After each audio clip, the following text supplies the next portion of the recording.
Well, let's bring in Sami Al-Arian again. He directs the Centre for Islam and Global Affairs at Istanbul Zaim University. Good to have you back in the studios, Sami. So the violence against Palestinians in the occupied territories, we've seen it rise, especially since the war on Gaza. Are we likely to see it increase again during Ramadan? Unfortunately, that's the way it's been. In 2021, there was also an Israeli attack in which over 1,000 Palestinians were killed.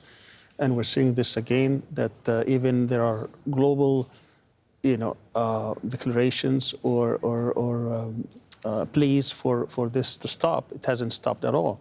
We've seen children being targeted. It's an Israeli official policy. Back in November 20th, I believe, when the UN Secretary General, Antonio Guterres, was talking about the amount of killing of children and civilians. He said that this has been the most since he was or became a Secretary General. And at that time, were only 5,500 children were killed. Today, we have 2.5 times that, and yet nothing has stopped. So Israel is continuing its assault, its genocide against the Palestinians, against children. Former Israeli soldier, Iran Efrati, said that he was instructed actually, to go at night and target Palestinian families in their own homes and even target Palestinian children to intimidate, to provoke, to target in terms of abuse. And that's been documented by many human rights organizations. And this is even while the world's eyes are on Israel, especially with the war in Gaza. And yet it still seems to manage to act with impunity on the world stage. Why is there nothing done to stop it? The main reason is the U.S. U.S. is partner in these crimes, in this genocide. It's been shielding Israel. It cast 48 vetoes, I believe, since Nixon, 3 under Biden, just for this conflict alone.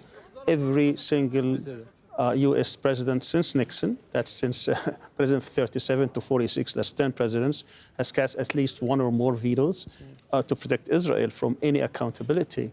But on top of that, also, we have a very weak global response, particularly from European countries, because of this feeling of guilt of what happened during the Nazi regime of the Holocaust, as if the Palestinians had anything to do with it. So this, combined with the U.S. protection, has been a shield for Israel to hold it accountable for any crimes it has committed. And we also have a very weak Palestinian leadership, especially in the occupied territories, where we're not seeing anything being done there to protect the people.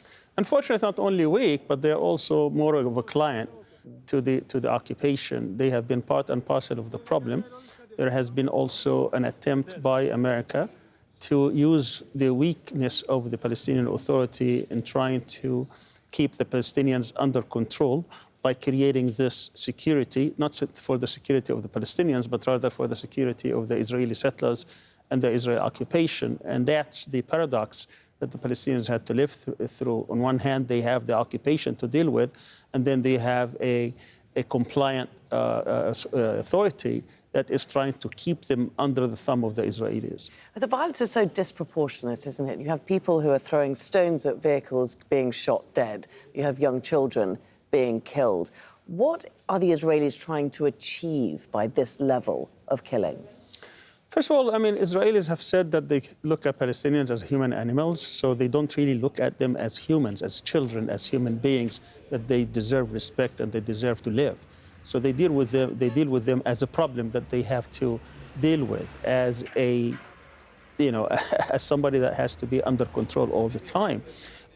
There are several Israeli military declarations in which they say that they could arrest Palestinians as young as 12 and 13 and 14 and 15 and keep them under detention for 6 or even 12 months.